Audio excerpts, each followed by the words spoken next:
আসিফ নজরুল সাহেবও ওনাকে আমরা অনেক শ্রদ্ধা করি, কিন্তু ওনার কিছু কর্মকাণ্ডে আমরা অসন্তুষ্ট। আর যে ছাত্র ইয়াং ম্যান ওর কর্মকাণ্ড তো আপনি সবাই বুঝতে পারছেন ও কী করতেছে। আসিফ মোহাম্মদ সজীব ভুইয়া একজন বিতর্কিত ব্যক্তি। এই যে আদালতে রায় দিল এবং নির্বাচন কমিশন থেকে গেজেট প্রকাশিত হলো, তারপর কোনো সুযোগ নাই স্থানীয় সরকারের তাকে শপথ না করানো, ইঞ্জিনিয়ার ইসহাক সাহেবকে শপথ না করানোর কোনো সুযোগ নাই। এই তাল বাহানা এই সজীব ভুইয়া, আসিফ মোহাম্মদ সজীব ভুইয়া আদালতের বিষয়ে আদালতে রায় দিয়ে দিচ্ছে। উনি আদালতের রায় দিয়েছে, উনি শপথ পাঠ কেন করেন না, ব্যবস্থা করেন না কেন? এটা তো স্থানীয় সরকারের উচিত শপথের ব্যবস্থা করা। উনি করাচ্ছেন না কেন? উনি যে 10টা কারণ দেখাইছে, এটা আদালতের বাইরে চলে না। কে একজন উকিল নোটিশ করছে, সে কি একটা ব্যক্তি একটা প্রতিষ্ঠান উকিল নোটিশ করতেই পারে, উকিল নোটিশ করতে পারে, তাই বলে আদালতের উদ্যোগ তো কেউ না। আমাদের আদালতের সাংবিধানিকভাবে আদালতকে সবাই সম্মান করা উচিত, আদালতের রায়কে দ্রুত বাস্তবায়ন করা উচিত।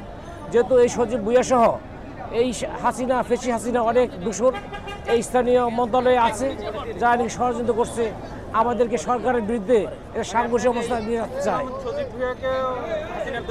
হ্যাঁ, আমরা তাই মনে করি। আসিফ মোহাম্মদ ভুইয়া উনিও দূষণ, উনি নতুন একটা দল করছেন। ওনার উচিত ওই উপদেষ্টা থেকে পদত্যাগ করে ওনার দলে জয়েন করা।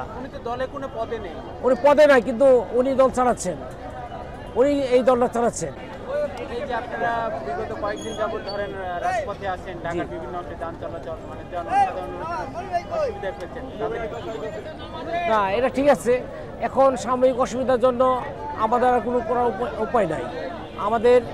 আমাদের এই সাময়িক অসুবিধার জন্য কিন্তু আমরা কিন্তু নগরের অভিযোগ না থাকার কারণে, জনপ্রতিনিধি না থাকার কারণে আমরা কিন্তু যে নাগরিক সুবিধা, সিটি কমিশনের যে নাগরিক সুবিধা আমরা অনেক বঞ্চিত হচ্ছি। সাময়িক আমার মনে হয় নগরবাসী একটু অসুবিধা হলেও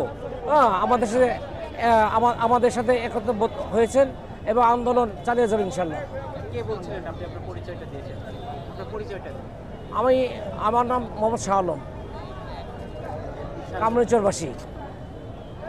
যে এই সরকার আমাদের আন্দোলনের ফসল, এই সরকার মাননীয় প্রধান উপদেষ্টা ডক্টর ইউনূস সাহেব অত্যন্ত আমাদের শ্রদ্ধেয় ব্যক্তি।